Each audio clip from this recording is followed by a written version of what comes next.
Jadi bentuk musyarakah itu banyak ya. Bentuk musyarakah itu banyak.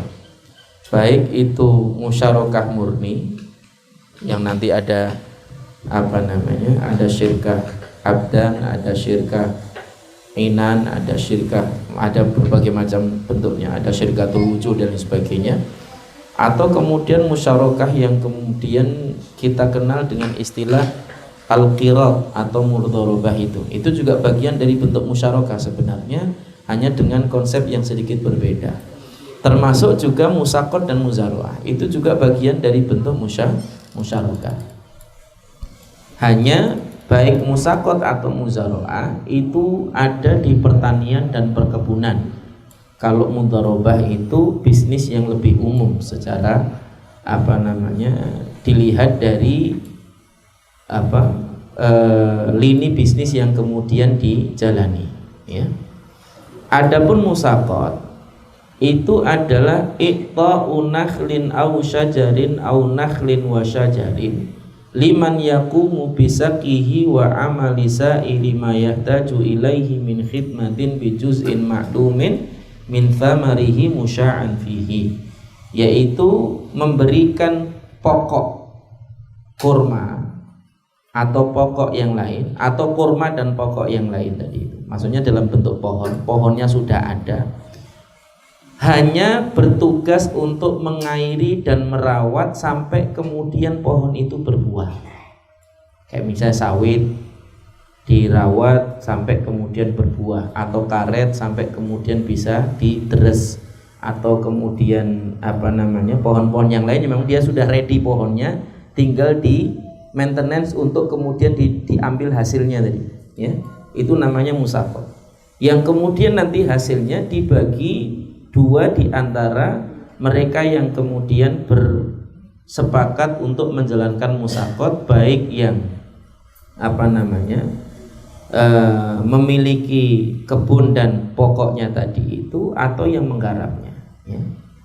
Secara hukum musaqat hukumnya boleh, sebagaimana yang kemudian dilakukan oleh para sahabat dahulu pada masa Nabi SAW masih hidup, termasuk yang dilakukan pada masa Khulafa ar-Rasyidun, sebagaimana disebutkan oleh Imam Bukhari dari Abdullah bin Umar radhiyallahu anhuma, anna Nabiy sallallahu alaihi wasallam amala ahla Khaybar bi syatri ma yakhruju minha, ay min ardi Khaybar min zar'in wa tamrin ya. Bahwasanya Nabi sallallahu alaihi wasallam pernah mempekerjakan penduduk Khaybar dengan pembagian setengah bagi Nabi, setengah bagi mereka yang mengerjakan perawatan pohon tadi itu sampai kemudian pohon itu diambil hasilnya. Kama amdha hadhil muamalah min ba'dihi Abu Bakar wa Umar wa Utsman wa Ali, dan demikianlah yang kemudian dilakukan pada masa Abu Bakar, pada masa Umar, pada masa Utsman dan juga Ali radhiyallahu anhu. Dan ini bagian dari yang juga penting untuk kita jadikan sebagai pelajaran. Jadi pernah dilakukan pada masa Nabi.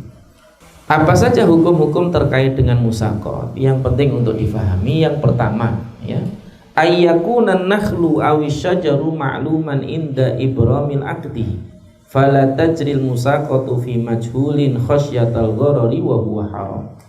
Bahwa pohon yang kemudian diakadkan musaqat itu jelas pohonnya berapa, yang mana, dan juga masa sampai berbuahnya itu berapa lama, itu jelas. Kan dia ada ritmenya ya. Kayak misalnya sawit itu ada ritmenya berapa bulan sekali. Kemudian karet itu juga ada ritmenya. Kemudian nanti beda lagi pohon cengkeh juga ada ritmenya. Yang masing-masing nanti itu jadi disepakati sesuai dengan kejelasan, baik berapa lama proses perawatan sampai kemudian bisa diambil hasilnya tadi itu, termasuk dengan pohon mana saja yang kemudian diakadkan dengan musaqat tadi itu juga harus jelas. Jumlah pohonnya berapa, sehingga nanti hasil yang mana yang kemudian dibagi juga jelas dari pohon yang mana. Dan ini bagian dari yang juga penting untuk diperhatikan, supaya apa? Supaya tidak terjadi gharar yang itu diharamkan di dalam Islam. Gharar itu adalah semua bentuk ketidakjelasan apapun itu. Tolong kamu garap kebun saya, nanti bagimu setengah hasilnya. Kebun yang mana? Pokoknya kebun saya. Nggak jelas, nggak boleh. Jelas pun kebun yang mana, kalau dalam kasus musakot itu harus jelas jumlah pohonnya berapa dan pohon yang mana saja, ya. Supaya nanti ketika dirawat jelas pula hasil mana yang kemudian menjadi bagian dari keduanya tadi itu untuk dibagi. Dan ini penting untuk kita jadikan sebagai perhatian kita. Ini nanti sering kasusnya terutama di desa-desa atau di di wilayah yang di sana masih banyak pepohonan. Kalau di kota ini agak susah musakot. Pohon apa di sini? Ya. Buat pohon mangga aja nggak punya garasi. Kalau buat garasi nggak ada pohon mangga, kan gitu. Ya. Kemudian yang kedua, hukum terkait dengan musakot yang harus difahami juga adalah ayyakunal juz'un mu'ta lil amili ma'luman karub'in au khumusin mathalan, ya. Wa ayyakuna musya'an fi jami'in nakhli aw syajar idlau hasara fi nakhlin aw syajarin khasun qad yuthmir wa qad la yuthmir wa fi dzalika ghararun yuharrimul Islam. Jadi bagian dari yang mengelola kebun tadi itu harus jelas dari awal, apakah 1/4, 1/5, 1/3, ya, atau 1/berapanya harus jelas dari awal. Plus juga itu dihitung dari masing-masing pohon. Jadi 1/3 dari pohon ini, 1/3 dari pohon ini, 1/3 dari pohon ini, 1/3 dari pohon ini, dan begitu seterusnya, ya. Tidak boleh kemudian dicampur jadi satu, kemudian yang penting 1/3. Kenapa? Karena namanya buah itu beda pohon, beda kualitas, ya. Kemudian ada kasus pohon yang kemudian satu berbuah, yang satu enggak. Kalau kemudian dicampur jadi satu, kemudian asal dibagi seperti itu, khawatirnya dari pohon-pohon tertentu yang kualitas buahnya lebih rendah didapatkan oleh salah satu pihak yang itu menjadi unsur gharar yang kemudian menjadikan transaksinya tadi itu diharamkan. Jadi sampai dihitung per pohon, Pak. Jadi buah dari sini misalnya keluar 5 kilo, 5 kilo itu dibagi 3, kalau misalnya dapat 1/3, yang 2/3 untuk pemilik, yang 1/3 untuk yang merawat tadi itu. Nanti begitu seterusnya pohon berikutnya langsung disisihkan 1/3, langsung sisihkan 1/3, dan begitu seterusnya, ya. Kadang-kadang durian satu pohon aja juga hasilnya beda-beda, satu pohon padahal cuman beda cabangannya, ya kan? Nah, ini bagian dari yang juga penting untuk dijadikan sebagai perhatian kita, ya. Jadi bagiannya berapa itu harus jelas dari awal, dan itu dibagi per pohon, bukan dibagi rata. Karena khawatirnya kualitas buah dari masing-masing pohon itu berbeda, supaya tidak terjadi unsur gharar. Alal amili ayyakuma bi kulli ma yalzimu li islahin nakhli aw syajari mimma jaral urfu ayyakuma bihil amilu fil musaqah. Bagi yang bertugas untuk merawat, dia harus melakukan segala macam bentuk pekerjaan terkait dengan perawatan pohon yang dimaksud, yang berpotensi menjadikan hasilnya baik sebagaimana uruf atau kebiasaan orang merawat pohon tadi, ya. Sampai kemudian nanti pohon itu berbuah. Jadi segala hal yang harus dilakukan oleh si pekerja atau si amil tadi itu, dialah yang kemudian bertanggung jawab untuk melakukan segala macam bentuk pekerjaan terkait dengan bagaimana merawat pohon tadi sebagaimana uruf atau kebiasaan yang ada di masyarakat. Kalau kemudian dia curang dengan tidak mengerjakan sebagian pekerjaan, ya berarti dia tidak amanah dengan akad musakot yang harus dilakukan tadi. Dan ini penting untuk dijadikan sebagai perhatian. Di satu sisi pemilik pohon juga harus adil, di sisi lain bagi yang mengerjakan tadi itu juga harus amanah. Kemudian yang keempat, in kana 'alal ardil mu'tati musaqatan kharajun aw dharibatun fahiya 'alal maliki tunal 'amili. Ya. Kalau seandainya dalam kebun yang kemudian digarap itu ada pajaknya atau ada hal yang harus ditanggung untuk dikeluarkan, maka yang mengeluarkan biaya tambahan itu adalah pemilik kebun. Yang mengerjakan atau merawat, dia tidak punya tanggungan akan hal itu, ya. Jadi tidak boleh hal itu ditimpakan kepada yang merawat, ya. Idzil kharaju awid dharibatu muta'alliqun bil asl.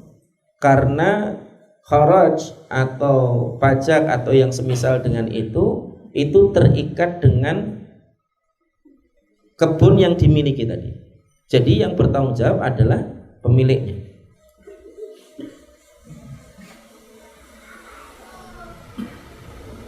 Amma zakat, adapun zakat, maka siapapun dari keduanya baik amil maupun pemilik kebun tadi itu yang kemudian hasil panennya melebihi nisab, maka dialah yang kemudian berkewajiban untuk mengeluarkan zakat. Kalau ternyata sepertiga bagian dari yang garap itu sudah mencapai nisab, berarti dia wajib mengeluarkan zakat. Begitu juga pemilik kebun, apalagi hasil kebun itu kan dizakatinya setiap panen, ya. Setiap panen, terutama yang buah-buahan atau biji-bijian. Adapun untuk karet, untuk sawit dan lain sebagainya itu tidak dizakati sampai diperjualbelikan, dan itu nanti dihitung setelah 1 tahun, ya. Jadi yang dizakati pada saat panen itu adalah pohon yang masuk dalam kategori al-hububu wathimar, ya. Biji-bijian dan buah-buahan, ya. Kalau selain dari itu seperti cengkeh, kemudian pala, kemudian berbagai macam pohon rempah yang hari ini ada, termasuk sawit dan lain sebagainya, itu dizakati hanya ketika setelah diperjualbelikan, dan itu setelah dihitung selama 1 tahun.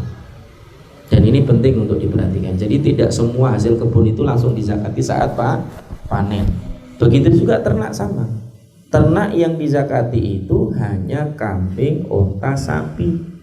Kalau ternaknya ternak ayam, ternaknya ternak lele atau yang lain selain dari 3 hal tadi, maka dizakatinya hanya setelah diperjualbelikan dan dihitung selama 1 tahun. Kalau kemudian hasil cash flow-nya itu di atas nisab, maka dia dikeluarkan zakatnya 2,5%, ya. Kalau binatang ternak kan dikeluarkan dalam bentuk ternak, bukan dalam bentuk uang. Sebagaimana hasil pertanian juga dikeluarkan dalam bentuk hasil panen, bukan dalam bentuk uang. Hukum asalnya demikian. Kemudian yang kelima, yang penting untuk difahami terkait dengan musaqat adalah tajuzul musaqatu fil usuli ka ayat fa'ur rajul li akhar ardon liyagrisaha nakhlan aw syajaran yakumu bisakihi wa islahihi illa ayyathmura ala anna lahu rubu'u minhu aw thuluthu mathalan bisyartin an tuhaddadal muddatu bi ithmariha mathalan wa ayyakhudhal amilu nasibahu minal ardi wasyajari ma'an, ya. Boleh musaqat pada tanah yang kemudian digarap walaupun belum ada pohonnya. Dari mulai kemudian ditanami sampai kemudian pohonnya itu berbuah dengan ketentuan bagiannya sekian-sekian sesuai dengan kesepakatan tadi itu, dengan syarat, ya, waktunya diikat dengan jelas. Ya, kayak misalnya kurma dari sejak tanam sampai berbuah itu rata-rata sekitar 5 tahun misalnya. Ya, maka nanti disepakati musakotnya adalah selama 5 tahun. Nanti baginya yang merawat tadi itu dari mulai menanam sampai kemudian berbuah tadi itu baginya misalnya setengah atau sepertiga atau seperempat tadi sesuai dengan kesepakatan. Ya, yang seperti itu juga diperbolehkan meskipun hukum asalnya musakot itu pada yang sudah ada pohonnya. Ya.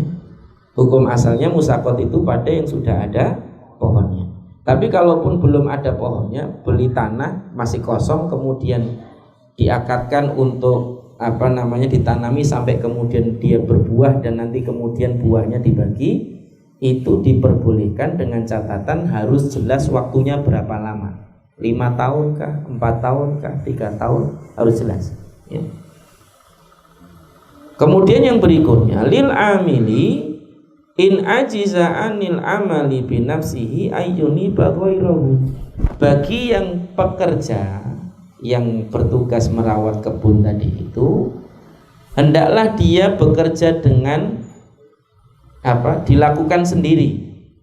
Kalau kemudian dia tidak mampu, maka dia boleh mewakilkan kepada yang lain, ya.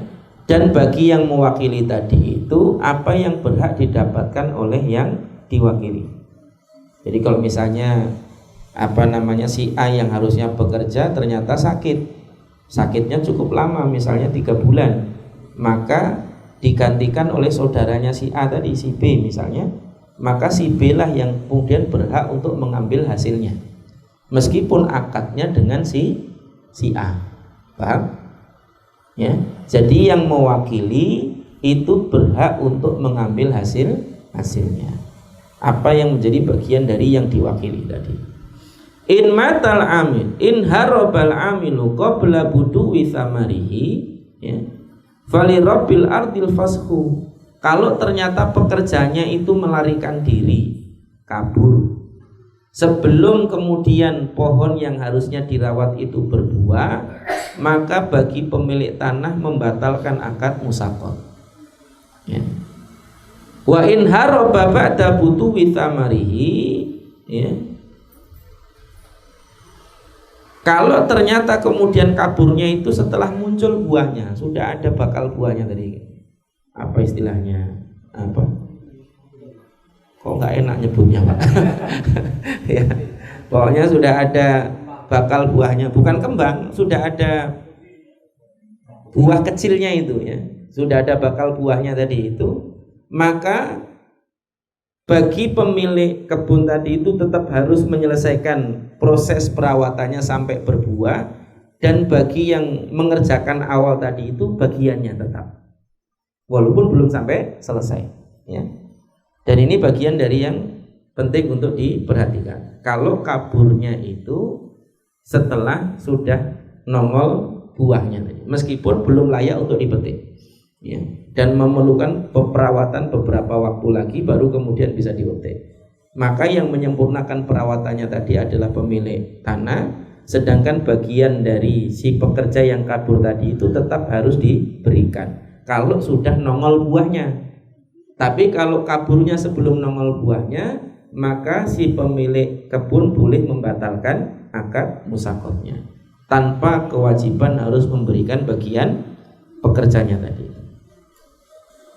Kemudian berikutnya, in mata, kalau ternyata kemudian pekerjanya itu mati, ya, fali warasatihi ayyuni bughairuhu min tarafihim, maka ahli warisnya lah yang kemudian berkewajiban untuk melanjutkan pekerjaannya, ya.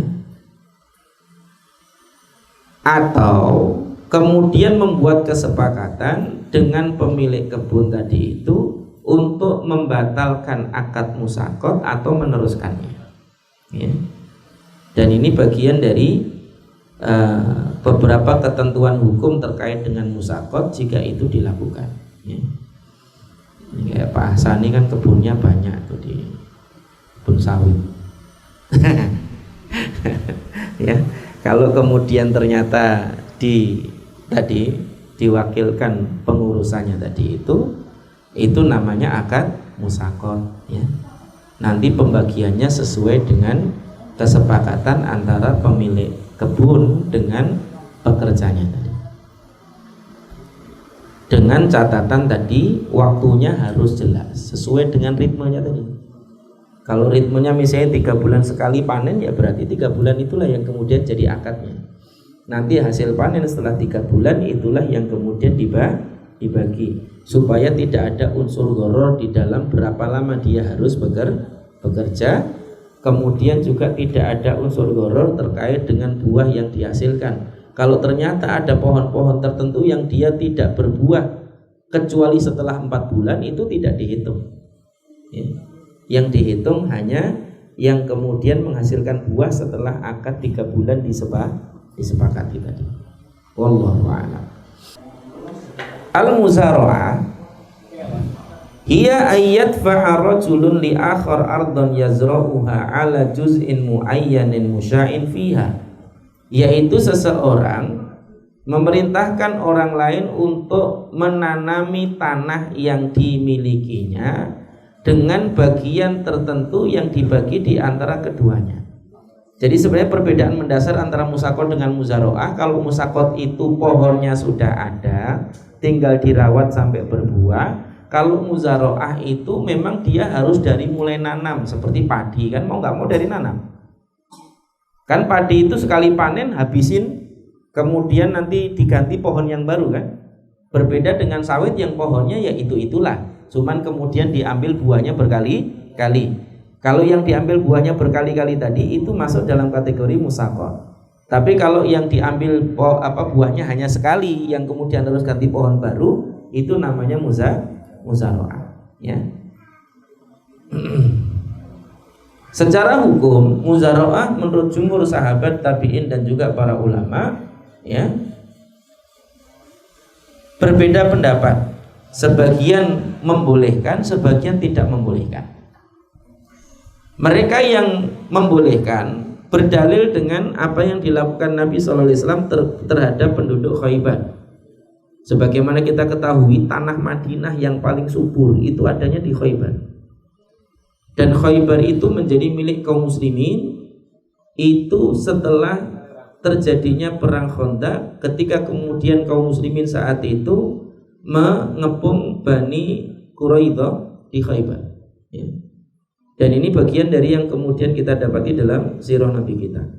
Sampai akhirnya kemudian harta ghanimahnya berupa tanah dan kebun tadi itu dibagi di antara kaum muslimin, termasuk salah satu yang kemudian mendapatkannya adalah Abdullah bin Umar.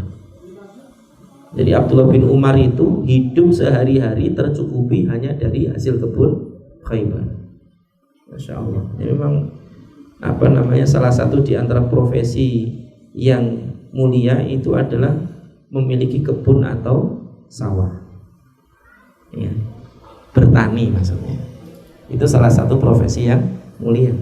Bertani, kemudian beternak, kemudian pedagang kain ya.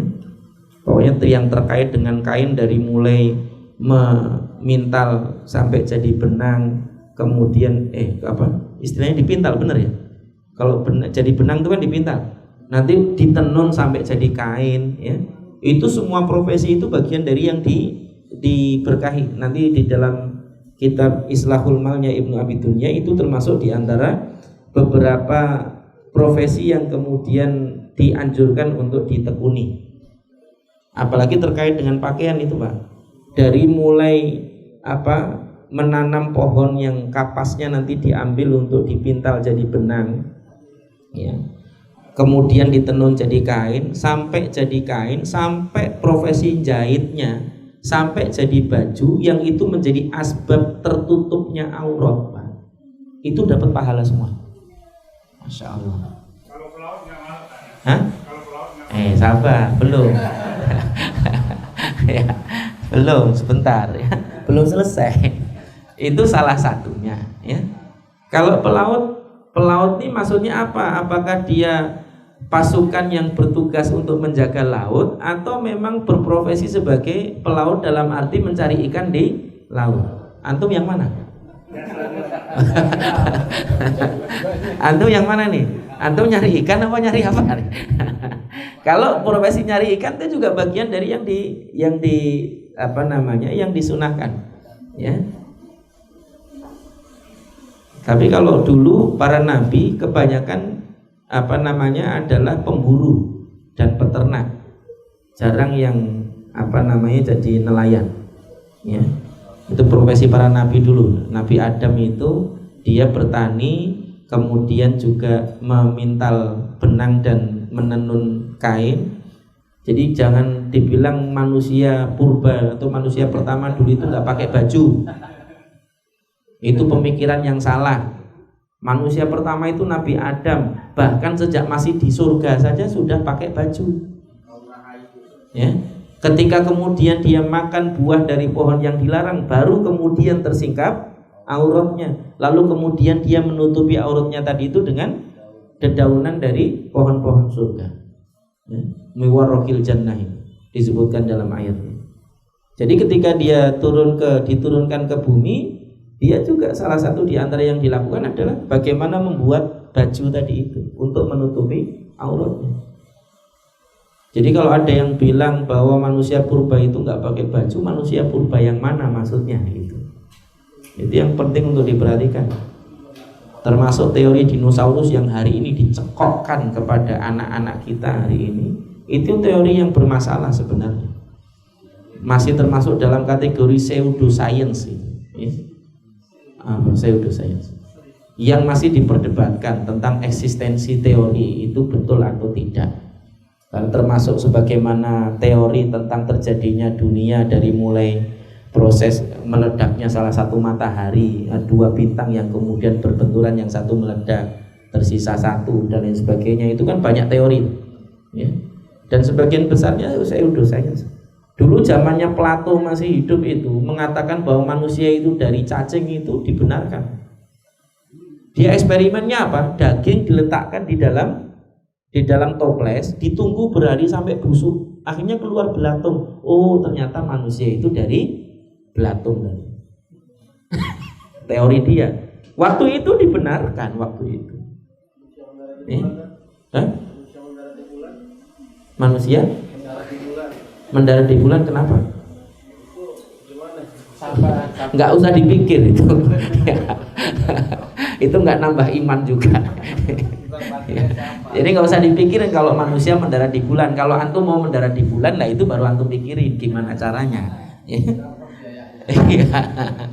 Ini penting untuk diperhatikan. Kadang-kadang kita ini menggunakan otak kita untuk memikir sesuatu yang tidak ada gunanya, gitu maksudnya.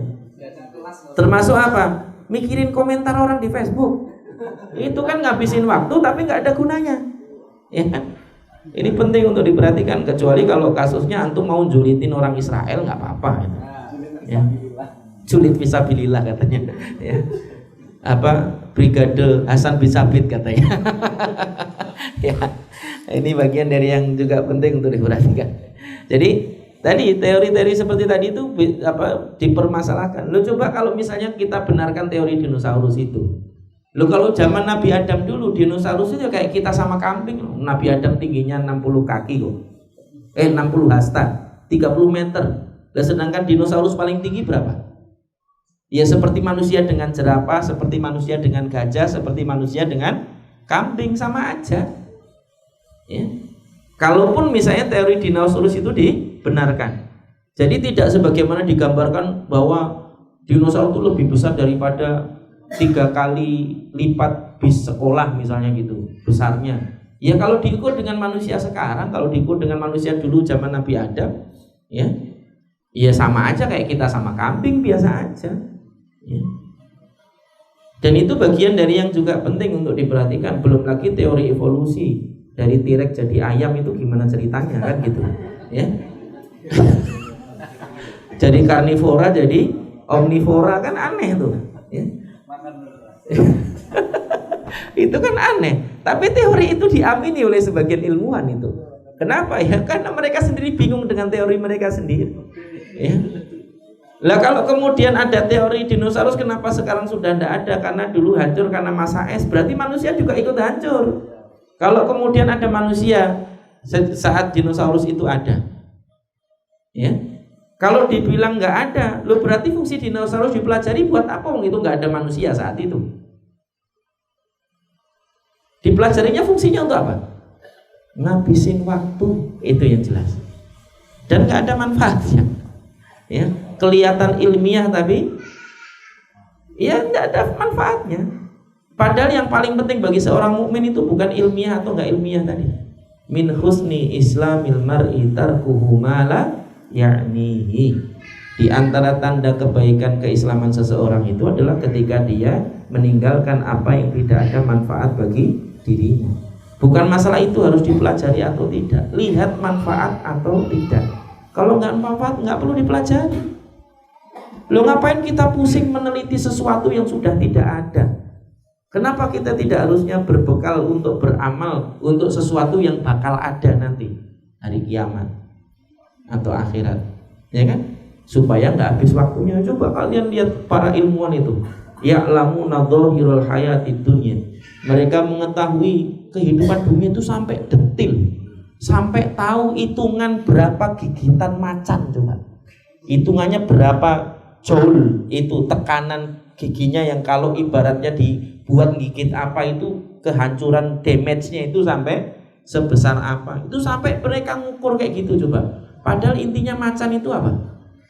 Ya tinggal dijauhi kalau nggak berani. Kan gitu aja. Simple sebenarnya. Kita ini kadang-kadang mikirin sesuatu yang nggak penting kadang-kadang itu. Ya. Kelihatan, ya betul, waktunya sia-sia. Lo coba apa yang dilakukan dulu para salaf?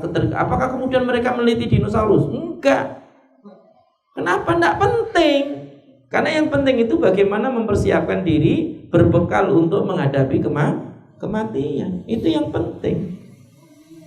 Ya seperti masalah akhir zaman itu, karena orang-orang pada sibuk nanti akhir zaman Imam Mahdi mau keluar 2022. Sekarang udah 2023, Pak. Ya. Dan ternyata ustadznya masih kayak gitu lagi dengan teori yang lama. Katanya sudah rujuk dari perkataan itu, tapi masih pakai teori yang lama, begitu lagi. Ya. Padahal salah satu indikator Imam Mahdi itu adalah 3 anak khalifah bertengkar memperebutkan harta kaum muslimin. Lah khilafahnya aja belum ada, anak khalifahnya ada dari mana? Apakah kemudian tiba-tiba Saudi dibilang khilafah? Enggak. Saudi itu kerajaan, monarki absolut, bukan khilafah. Ya. Ini penting untuk diperhatikan ini. Memahami hadis itu tidak kemudian otak-atik matok aja, ya. Tapi betul-betul harus memahami bagaimana para ulama dulu menjelaskan hadis itu. Sekelas Dr. Aid Al-Qurni saja, itu ahli hadis, Pak. Beliau mengatakan kalau ada yang mengatakan hari ini Imam Mahdi sudah mau muncul, dia sudah berkata dusta atas nama Nabi Shallallahu Alaihi Wasallam. Karena salah satu di antara bagian dari yang kemudian terjadi sebelum Imam Mahdi muncul itu adalah adanya al-khilafatu ala minhajin nubuwah. Munculnya khilafah ala minhajin nubuwah. Apalagi ngomongin Dajjal lebih jauh lagi. Wong Dajjal itu munculnya setelah Imam Mahdi. Imam Mahdi munculnya setelah ada khilafah, ya. Apalagi nanti ngomongin tentang Nabi Isa, lebih jauh lagi. Nabi Isa itu munculnya setelah Dajjal muncul, sudah membuat fitnah di muka bumi, baru kemudian Nabi Isa tuh turun, ya. Baru setelah Nabi Isa turun, baru kemudian Ya'juj dan Ma'juj, dan terus baru kemudian hari kiamat. Itu rangkaiannya itu. Dan bukan kemudian di otak-atik yang dimaksud sa'ah itu menara apa itu? Zam-Zam Tower itu, ya. Yang di sana ada jamnya di atas itu. Jam itu kan bahasa Arabnya sa'ah. Makanya maksudnya apa namanya ada sa'ah itu, ya itu Zam-Zam Tower itu. Nah, itu juga terlalu berlebihan juga. Kalaupun memang iya kan bisa jadi tetap bukan sekarang, ya. Artinya tidak tepat juga mencocok-cocokkan dengan apa yang ada sekarang juga, ya. Dan ini bagian dari yang juga penting untuk dijadikan sebagai perhatian kita. Supaya apa? supaya pikiran kita itu digunakan untuk yang lebih manfaat tadi. Yang kadang-kadang hanya fokus untuk menghadapi akhir zaman, tinggal di mana? Tinggal di gunung-gunung. Akhirnya beli rumah di gunung, apa di gunung, beli kuda, mobilnya dijual, apanya dijual. Khawatir keluar dukhon, nanti kalau udah keluar dukhon bagaimana dan sebagainya. Nah, ini bagian dari yang juga penting. Fokusnya itu, padahal mau kiamat mau enggak itu nanti yang antum bertanggungjawabkan amalan antum, bukan di mana antum tinggal. Itu. Ini penting untuk diperhatikan ini. Kadang-kadang fokusnya ini salah. Fokusnya hanya bagaimana memperhatikan hal-hal fisik tadi itu, tinggal di gunung, pindah ke Madinah atau pindah ke Mekah.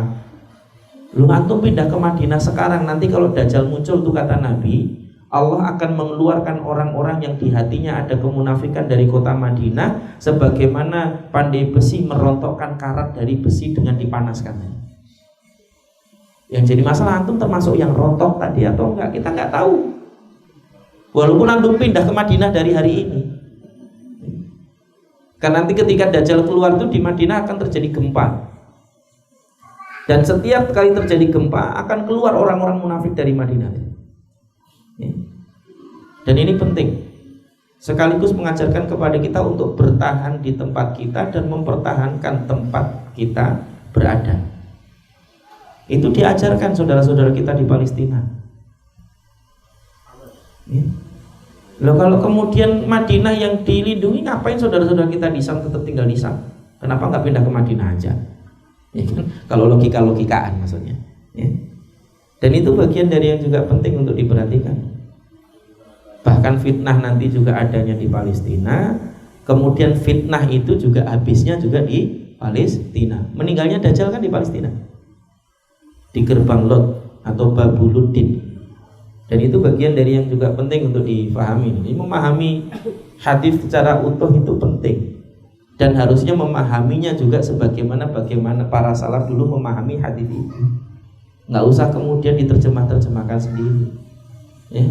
Dulu ada penulis namanya Amin Jamaluddin, antum tahu bukunya namanya Umur Umat Islam. Ya. Itu kan sampai diperkirakan sekian tahun lagi, sekian tahun. Ya. Padahal salah satu hikmahnya Abu Hurairah itu lupa bahwa usia dunia itu kurang lebih 40. Abu Hurairah lupa apakah 40 tahun atau 40.000 tahun atau 40 dekade atau 40 apa. Abu Hurairah lupa. Apa faedahnya lupa? Ya supaya nggak diketahui kecuali Allah Subhanahu wa Ta'ala. Ya. Dan supaya kita berusaha mempersiapkan diri sebelum datangnya hari itu. Itu fokusnya. Bukan malah fokus ngotak-atik perkiraan tadi itu. Nggak penting, Pak. Ya. Sebagaimana ngotak-atik perkiraan kita ini nanti matinya umur berapa, kan nggak penting. Antum mau mati sekarang, mau mati besok, itu yang akan ditanya amalan antum, bukan perhitungan antum ngitung kapan antum mati tadi itu. Ya. Ini bagian dari yang juga penting untuk diperhatikan. Nah, tapi ini bukan pembahasan akhir zaman ya, kita balik lagi kepada bab muzaroah. Ya. Urusannya muamalah, udah fokus muamalah aja, nggak usah ngurusi dinosaurus, nggak usah ngurusi ya.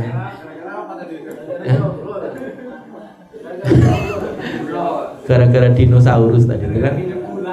Hah? Oh iya.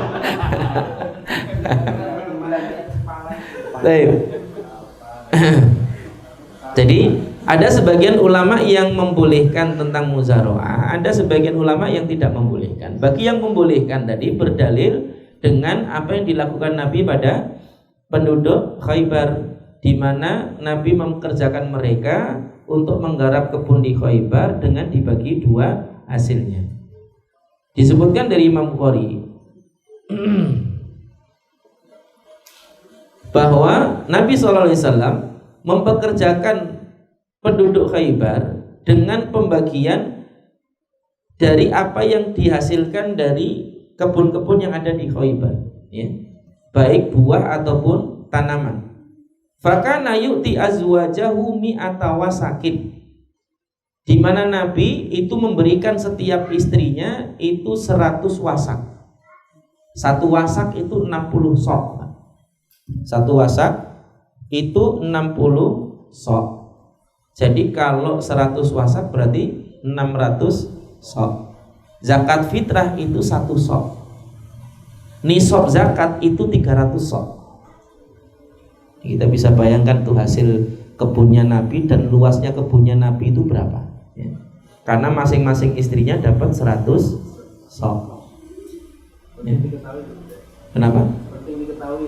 Iya 100 sok tadi. Kalau 100 sok itu, satu soknya itu antara 2,04 kg. Ada ini sapidol ya. Jadi satu sok itu adalah 60 satu wasak itu adalah 60 sok. Kata Nabi SAW, fi maduna khamsi ausukin sedekah. Apa yang lebih dari 5 wasak maka ada sedekahnya, ada zakatnya ya. Dan itu bagian dari yang dikatakan oleh Nabi SAW. Ada anyar. Kita hitung ya. Satu wasak itu adalah 60 sok. Kalau dalam hitungan zakat, nisabnya itu minimal 5 wasak. Berarti kalau 5 wasak 300 sok. Zakat fitrah itu 1 sok. 1 sok itu hitungannya antara 2,04 kg sampai 3,8 kg. Itu kalau dikonversikan ke kilo. Karena namanya sok itu adalah satu wadah takar semacam ini. Ini misalnya ini wadah takar. Hitungan sok itu seperti ini. Hitungan takarannya seperti ini. Jadi nggak rata, tapi dia munjung begini. Dan satu takaran ini tergantung apa yang ditakar ya. Kalau yang ditakar itu adalah kurma, dengan beras bisa jadi beratnya berbeda. Kadang-kadang sama-sama beras, beda jenis beratnya, beda masa jenisnya, otomatis beda beratnya juga. Makanya tadi para ulama berbeda pendapat terkait dengan nilai 1 sok itu berapa, antara 2,04 kg sampai 3,8 kg. Ada yang mengatakan 2,1, ada yang mengatakan 2,3, ada yang mengatakan 2,7, ada yang mengatakan 2,8, ada yang mengatakan 2,9, ada yang mengatakan 3, ada yang mengatakan 3,2, ada yang mengatakan 3,8 ya. Dan zakat fitrah yang dibolehkan dikeluarkan dalam bentuk uang itu hanya dalam mazhab Maliki. Hanya dalam mazhab Hanafi. Sedangkan dalam mazhab Hanafi itu zakat yang diakui itu hanya kurma dan anggur. Dan yang menurut mazhab Hanafi 1 sok itu adalah 3,8 kilo. Jadi kalau antum mau mengeluarkan zakat fitrah dalam bentuk uang sesuai dengan mazhab Hanafi, taruhlah kurma paling murah harga 50.000. Berarti yang antum harus keluarkan per kepala bukan 35.000, tapi 200.000 per kepala. Kan 3,8, hampir 4 kilo kan. Taruhlah kita buletin 200.000 per kepala. Jadi kalau antum mau membayar zakat fitrah pakai uang itu bukan 35.000 per kepala, tapi 200.000 per kepala. Karena yang membolehkan membayar zakat fitrah pakai uang hanya mazhab Hanafi. Mazhab yang lain enggak. Yang aneh itu di Indonesia ngakunya mazhabnya Syafi'i tapi bayar zakat fitrahnya pakai duit. Itu yang aneh. Kalau Syekh bin Baz pernah ditanya tentang bolehkah membayar zakat fitrah pakai uang, kata beliau boleh, tapi ditakar uangnya, bukan dinilai dengan takaran apa yang dizakati tadi. Jadi duitnya yang ditakar. Satu takaran itu tadi uangnya dimasukin ditimbang.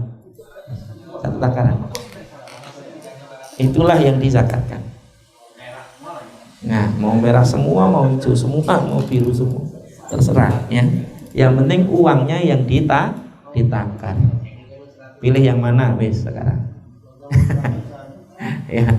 Jadi istri-istri Nabi itu dapat 100 wasak, 80 wasak tamar kurma, dan 20 wasak syair. Syair itu gandum, ya. Wa hamalu maru yaminan nahi anil muzara'a imma ala annaha kanat bi syai'in majhulin muhtajina bi hadithi Rafi' bin Hudayj id qala kunna min aktsaril ansari haqla fa kunna nakril arda ala anna lana hadhihi wa lahum hadhihi, ya. Menurut sebagian ulama yang membolehkan tadi itu, bahwa larangan terkait dengan muzaraah itu dulu yang dilakukan oleh orang-orang Ansor sebelum kedatangan Nabi itu adalah, jadi ini satu tanah misalnya 1 hektar, ya, jatahnya dibagi 3. Jadi yang 2/3 hektar itu hasil dari tanah 2/3 hektar itu adalah milik pemilik kebun, yang 1/3 hektar itu milik pengelola. Tapi 1/3-nya bukan hasilnya yang dibagi 1/3, tapi apa? Tanahnya. Sehingga kadang hasil dari tanah sebelah sini dengan tanah sebelah sini bisa jadi berbeda. Dan karena mengandung gharar seperti itu, menurut sebagian ulama yang membolehkan muzaraah tadi, jadi tidak diperbolehkannya karena mengandung gharar yang akhirnya, ya, mendolimi sebagian pihak tadi. Dan itu bagian dari yang disebutkan di dalam hadis Rafi' bin Hudayj tadi itu. Kunna min aktsaril ansari haqla. Dulu kami adalah orang-orang Ansor yang paling banyak memiliki tanah.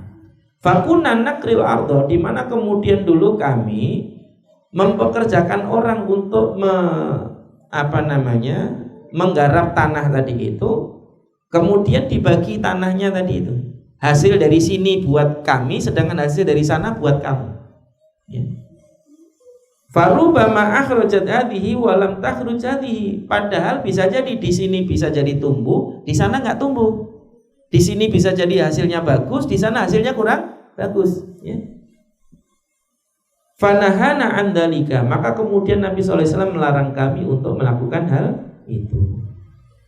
Sebagian lagi berpendapat bahwa muzaraah itu hukumnya makruh tanzih, dengan dalil dari Abdullah bin Abbas, inna nabiyya sallallahu alaihi wasallam lam yanha anhu walakin qala am yamnaha ahadukum akhahu khairun lahu min ayyakhudha alaihi kharajan ma'luman. Hendaklah seseorang, Nabi tidak melarang, kata Abdullah bin Abbas, tapi Nabi pernah mengatakan, hendaklah seseorang memberi bagian dari apa yang dihasilkan dari kebunnya, itu lebih baik daripada dia mengambil semacam sewa. Kalau yang hari ini kan juga begitu modelnya kan. Dia yang garap, dia yang modal, dia yang garap, nanti hasilnya dibagi 2. Yang bagian pemilik tanah itu dianggap sebagai uang sewanya istilahnya, ya. Ini adalah bentuk muzaraah yang dilarang oleh Nabi. Karena namanya sewa itu harus jelas, bukan berdasarkan pembagian prosentase. Yang namanya pembagian prosentase itu kadang naik, kadang turun, tergantung hasilnya. Kalau panen 5 ton dengan panen 3 ton, otomatis bagiannya berbeda.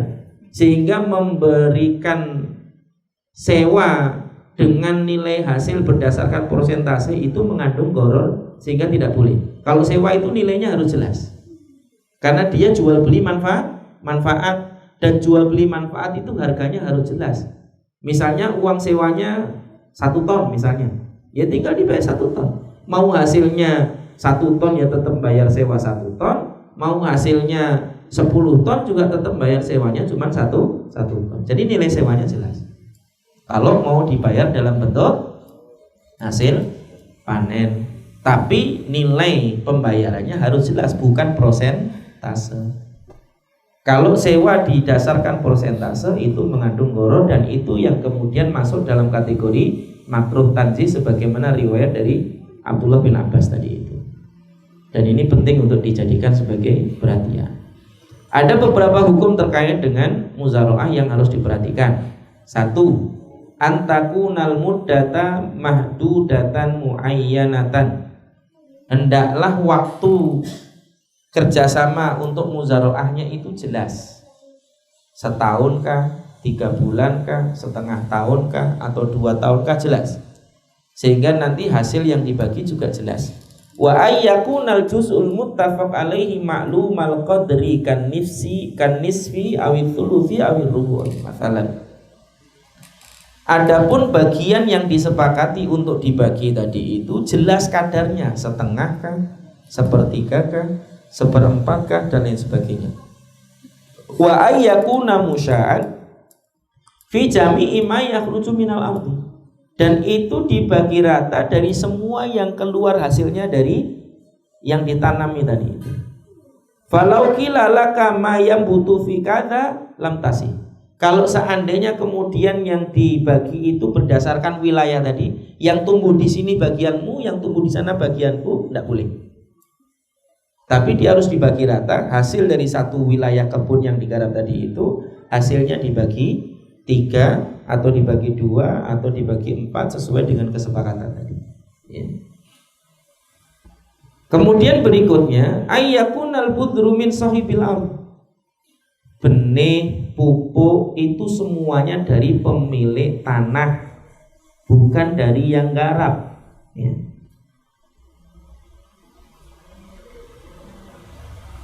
Adapun kalau kemudian benihnya dari yang menggarap, itu namanya mukhobaroh, dan mukhobaroh itu dilarang oleh Nabi. Jadi kalau mau akadnya digarapkan tanahnya tadi, benih, pupuk, kalau misalnya butuh racun juga untuk menyiangi tanamannya supaya nggak kena hama tadi itu semuanya tanggungan dari pemilik tanah. Yang garap betul-betul murni mengerjakan saja. Ya. Lawistarata rabbul ardi akhdha budrihi minal mahsuli qabla kismatihi wa ma baqiya fa huwa lahu walil amili bihasbi mastaratahu lam tasihul muzara'ah. Kalau ternyata kemudian nilai benihnya tadi itu dihitung sebagai kos, dikeluarkan dulu dari hasilnya, baru kemudian sisanya dibagi di antara keduanya, maka itu tidak sah muzara'ahnya. Ya. Pokoknya modal dari pemilik tanah, hasil langsung dibagi tanpa dikurangi modal tadi. Pertanyaan antum tadi. Ya. Tidak boleh yang seperti itu. Ya. Qara'ul ardi bithamanin nakdan aula minal muzara'ah. Ya. Kalau misalnya menyewa tanah, maka dibayar dengan tunai itu lebih baik dibandingkan dibayar dengan hasil panen. Ya. Sebagaimana riwayat dari Rafi' bin Hudayj, amma bidzahabi awil waraqi falam yanhana. Adapun seandainya tanah itu disewa dengan nilai yang jelas sesuai dengan uang atau emas atau nilai tertentu yang jelas, maka Nabi tidak melarang kami. Kemudian disebutkan yustahabbu liman lahu ardun zaidah an hajatihi ayyamnahuha akhul muslim bila ajr. Bagi yang memiliki tanah lebih yang dia sendiri tidak sanggup menggarapnya, dia berikan kepada saudaranya untuk digarap yang hasilnya diambil saudaranya semuanya, itu lebih baik daripada dia mengambil sewanya. Daripada kalau lebih dari yang dia butuhkan, namanya lebih. Lebih itu kan ya lebih, nggak dihitung, yang dihitung kan sesuai kebutuhannya saja. Ya. Apalagi di dalam Islam kan kalau seseorang punya tanah, dia sendiri nggak menggarap itu selama kurang lebih 3 tahun, itu boleh diambil oleh Baitul Mal, diambil oleh negara untuk nanti diberikan kepada kaum muslimin yang mampu menggarapnya. Ya, ya makanya doanya yang serius, jangan doa pakai jempol doang. Ya. Ini nggak ngefek apa-apa. Lo khilafah dulu pada masa Nabi itu pakai aksi, bukan pakai komentar dan narasi, bukan, pakai aksi. Ya. Kalau nyatanya antum saudaranya diambil orang aja nggak bisa ngapa-ngapain, ngomongin khilafah, jauh panggang daripada api. Ya. Kalau antum bisa membela hak saudara antum ketika dia mau diambil, kemudian antum bisa menghalangi, itu baru kemudian kita bicara masalah khilafah. Lo kan begitu. Taufun al-Aqsa itu kayak gitu, Pak. Kita ini kayak digampar, pok gitu tuh. Sadar. Ya. Ngomongnya kejauhan, yang dekat belum dikerjakan. Ya. Saudara-saudara kita Hamas mungkin nggak pernah bicara khilafah, tapi mereka sudah melangkah pasti. Ya. Amalannya jelas, targetnya jelas, bahkan dengan tegas mengatakan kami punya 40.000, baru 5.000 yang turun itu. Masih ada 35.000 lagi yang kemudian minta izin untuk turun dan belum diberikan. Dan kami masih punya senjata yang belum dipakai. Keren nggak? Lah antum duwe opo? Komentar aja nggak berani, ya? Terus antum punya apa? Kadang-kadang kalau ngomong ya kudu dipedes sithik, ya. Kan biar ada rasanya. Kalau nggak ada pedesnya itu kan, ya kurang berasa aja. Ya. Cara yang pembagiannya pakai wilayah tadi itu apa dilakukan waktu yang datang awal-awal di Madinah itu? Yang datang itu kaum muslimin. Enggak loh, kan sebelum kenabian itu kan orang-orang Bani Israil itu kan datang, katanya kan mereka pengen menyongsong supaya nanti kan di Sirotnya kan gitu. Iya. Nah kemudian mereka kan nggak punya tanah. Itu akhirnya mereka menjadi tuan tanah. Apa caranya gitu kan di jalan yang awal tadi? Habis ya. Kalau secara praktis teknisnya sebagaimana antum melihat orang Bali. Waktu datang ke sini ngapain? Nggak punya tanah kan? Tapi tiba-tiba punya tanah. Ya. Yang menguasai pasar Madinah dulu sebelum kenabian, sebelum Nabi datang itu adalah orang-orang Yahudi. Sebagaimana yang menguasai hampir banyak wilayah persawahan itu orang-orang Bali kalau di sini. Ya. Yang awalnya orang butuh dibeli. Bahkan kalau ada Bali lain datang, dimodali nanti beli, kalau sudah hasil panen untuk balikin modalnya tadi, dan begitu seterusnya. Sampai kemudian banyak wilayah tadi itu dikuasai. Ya sama kasusnya Yahudi dulu juga gitu. Awal datang mereka nggak punya tanah, sampai akhirnya kemudian bisa membeli tanah, kemudian menempati wilayah yang paling subur di Madinah juga. Khaybar itu wilayah paling subur, paling potensial untuk bercocok tanam, itu wilayah Khaybar. Sampai hari ini, dan sampai hari ini masih menghasilkan Khaybar. Ini bagian dari yang juga penting untuk diperhatikan. Jadi ketika kenapa kok bisa tiba-tiba orang Yahudi itu jadi pemilik? Ya proses tadi. Ya. Di satu sisi ada hal yang tidak pernah lekang dari adanya Yahudi itu. Setiap ada Yahudi itu pasti ada konflik. Setiap ada Yahudi itu pasti ada konflik. Itu dari sejak sebelum Nabi datang. Jenengan tahu suku Aus dan Khazraj itu kan bertengkar ratusan tahun. Makanya turun Quran surat Ali Imran itu. Wa'tasimu bihablillahi jami'an wa la tafarraqu dan seterusnya itu, ya. Itu kan turun kepada suku Aus dan Khazraj. Di mana mereka sebelumnya turun temurun itu bermusuhan, sampai kemudian ketika mereka menyatakan keislamannya dalam bai'ah Aqobah pertama, kemudian bai'ah Aqobah kedua, sampai kemudian Nabi mengutus Mus'ab bin Umair, kemudian Nabi hijrah ke Madinah. Itu kan proses panjang, ya. Sampai akhirnya seluruh Aus dan Khazraj itu semuanya muslim itu, ya.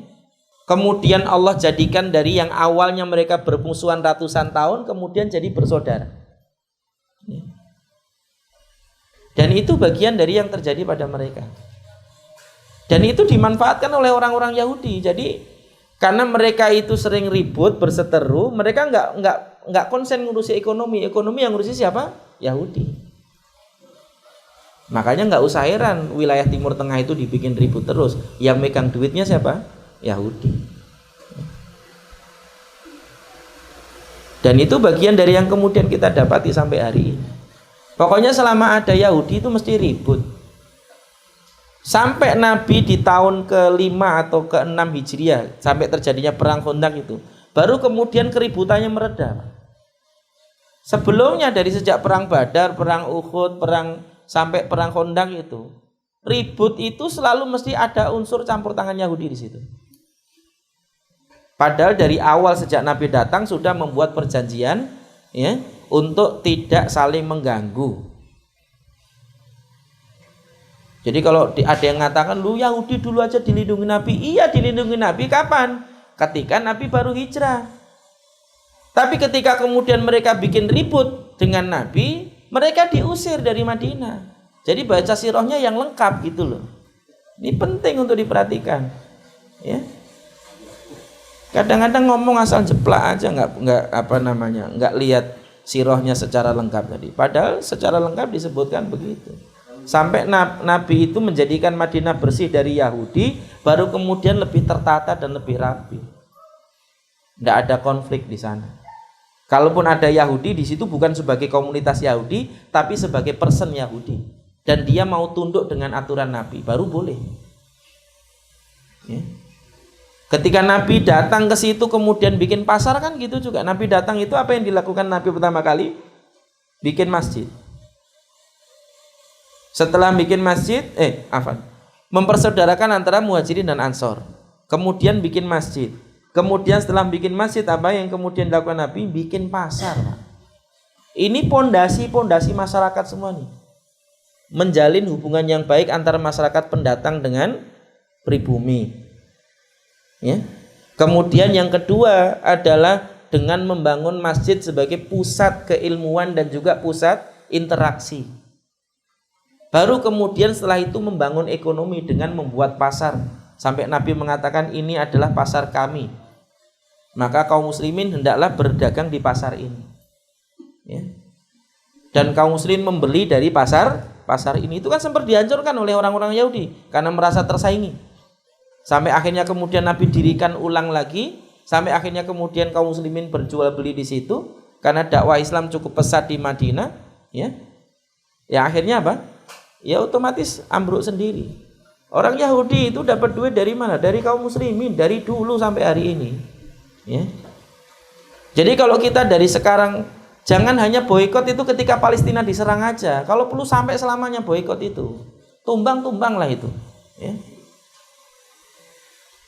Dan ini bagian dari yang juga penting untuk dijadikan sebagai perhatian gitu. Dan itu salah satu di antara bagian dari cara kita untuk memerangi mereka. Ya. Dan itu real efeknya. Dan lebih real lagi kalau kemudian efeknya bukan hanya pada yang sifatnya fisik saja, jual beli fisik saja, tapi jual beli yang non fisik juga kalau perlu kita perlu berhati-hati. Providernya kita kalau perlu pakai provider yang muslim, ya kan? Aplikasi pun nggak perlu pakai aplikasi yang dari orang-orang Islam. Ya. Dan ini bagian dari yang juga penting, meskipun mempergunakan aplikasi mereka untuk melawan mereka juga tidak ada masalah. Cuman kan akhirnya sebagai hari ini, ya, antum punya akun Instagram menceritakan tentang Palestina, di-banned, ya, di-suspend. Habis itu antum bikin akun baru lagi, suspend lagi, ya. Perjuangannya itu nggak maksimal akhirnya. Ya. Coba kalau kemudian tiba-tiba seluruh kaum muslimin uninstall seluruh Instagram, bangkrut itu. Mark Zuckerberg gitu. Ya kan? Tiba-tiba langsung uninstall semua Facebook. Salah satu muslim bikin aplikasi baru, kemudian semua kaum muslimin pakai aplikasi itu. Coba bayangkan. Kira-kira Play Store-nya tutup, bikin operating system sendiri. Ya kan? Orang Islam mampu seperti lu. Cina aja bisa loh. Google diboikot di Cina kan, sampai dia bikin ini sendiri bisa. Lu kita yang muslim, yang secara komposisi jaringan lebih luas, ya. Market mereka itu ya kita semua. Kita ini jadi sapu perah dong, diambil susunya terus itu, tapi kita nggak pernah merasakan susunya, ya. Nah, ini bagian dari yang juga penting untuk dijadikan sebagai perhatian. Jadi kalau perlu bentuk mukotoahnya atau boikotnya itu sampai seperti itu. Ya. Jadi lebih masif lagi. Kalau perlu saham perusahaan-perusahaan yang berafiliasi dengan Israel itu nggak usah dibeli, jual aja semuanya. Dibelikan investasi ke saham-saham milik kaum muslimin. Itu lebih ganas lagi itu efeknya kalau mau di ini. Bayangkan kalau seluruh dunia kaum muslimin seperti itu. Ya. Nggak usah banyak ngomong, das aja, ambruk itu sudah. Ya. Nah, ini bagian dari yang juga penting untuk dijadikan sebagai perhatian. Ya. Bahwa menunjukkan bahwa sebenarnya kekuatan kaum muslimin itu ada. Kita itu singa, cuman kita itu lupa kalau kita itu singa. Itu aja yang jadi masalah. Karena sudah dibuat lupa tadi. Ya. Ini penting untuk dijadikan sebagai perhatian. Saya tambahkan sedikit ya terkait dengan ahkam hubungannya dengan muzaraah tadi itu. Al-jumhuru alaman itajiril ard bit'am. Jumhur berpendapat haram hukumnya menyewa tanah dengan membayar dengan makanan tadi. Idfihi makna bai'ut ta'ami bit'am nasi'atan. Karena yang dengan demikian itu termasuk dalam kategori menjual makanan dengan makanan, yang satu ditangguhkan, ya. Wa mutafadilan, atau yang satu dilebihkan, dan itu mamnu', itu dilarang karena termasuk bagian dari riba. Wallahu a'lam bishawab. Ini penting untuk diperhatikan. Makanya kalau mau menyewa ya sebaiknya dengan uang, itu lebih jelas, ya. Jangan menyewa dengan bagian hasil dari tanaman tadi. Itu sudah mengandung gharar, juga mengandung jual beli makanan dengan makanan, yang satu dilebihkan atau yang satu ditangguhkan. Dan itu hukumnya haram. Wallahu a'lam bishawab.